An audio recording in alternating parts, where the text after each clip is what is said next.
Yesterday we began looking at the subject of Christ, our example. And we began by looking at a passage from 1 Peter chapter 2, verses 21 through 24. And as we pick up our study today, I would like to go back and to remind you of the words of that passage once again. Here Peter writes, "For you have been called for this purpose, since Christ also suffered for you, leaving you an example for you to follow in his steps, who committed no sin, nor was any deceit found in his mouth. And while being reviled, he did not revile in return. While suffering, he uttered no threats, but kept entrusting himself to him who judges righteously. And he himself bore our sins in his body on the cross, so that we might die to sin and live to righteousness. For by his wounds you were healed." Yesterday we looked at Jesus being an example of suffering, and also Jesus being an example of sinlessness. And while Jesus certainly endured suffering, he kept entrusting himself to him who judges righteously, as we saw in verse 23. When his enemies reviled him, he did not respond in kind. Isaiah, prophesying of Jesus' suffering, said he was oppressed and he was afflicted, yet he did not open his mouth, like a lamb that is led to slaughter, and like a sheep that is silent before its shearers. So he did not open his mouth, Isaiah 53, verse 7. He came to do the Father's will, John 6:38, and he relied upon the Father for help in carrying out his work, as we read in Luke 22, verses 42 and 43. Friends, we have been called to do the will of God. Jesus said that the one who does the will of my Father will enter the kingdom of heaven, Matthew 7:21. And as we strive to do his will, we must trust in the Lord with all our heart and not lean on our own understanding, Proverbs 3:5. And as we face suffering in this life, let us trust in God and the hope that he offers.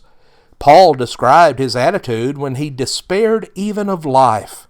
Indeed, we had the sentence of death within ourselves, so that we would not trust in ourselves, but in God who raises the dead, 2 Corinthians 1, verses 8 and 9.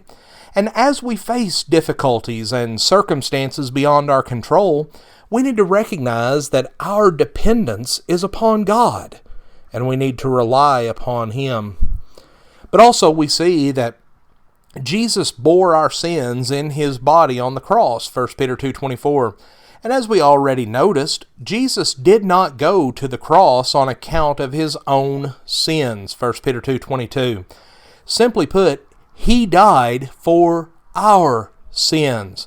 Friends, that does not mean that our sins literally became Jesus' sins. What that means is that Jesus took the guilt of our sins. He paid the price for what we had done. Paid the price for our sins, and that while we were yet sinners, Jesus' love was so much for us that he died for us. Peter later explained in this same epistle in 1 Peter 3 and verse 18, "For Christ also died for sins once for all, the just for the unjust. He freely gave his life as a sacrifice for us." And as Paul explained in his letter to the saints at Rome, Jesus died for us while we were helpless, while we were sinners, and while we were the enemies of God. But because of his willingness to sacrifice himself for us, we must be willing to sacrifice our lives for him.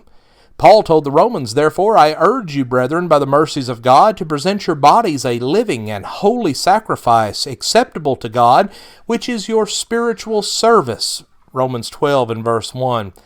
Friends, we should be able to echo the words of the Apostle Paul, where he says, "I have been crucified with Christ, and it is no longer I who live, but Christ liveth in me, and the life that I now live, I live in the flesh. I live by faith in the Son of God, who loved me and gave himself for me," Galatians 2 and verse 20. John pointed out that this also means that we should be willing to sacrifice for our brethren. He said, "We know love by this, that he laid down his life for us, and we ought to lay down our lives for the brethren," 1 John 3 and verse 16. We need to put the Lord and others ahead of our own personal interests and be willing to make sacrifices. Friends, we need to understand that Jesus is the Good Shepherd. He is our guide. He is our guardian. And we need to submit our lives to Him and follow His perfect example. Friends, we want to thank you for joining us for our program today, and have a blessed day.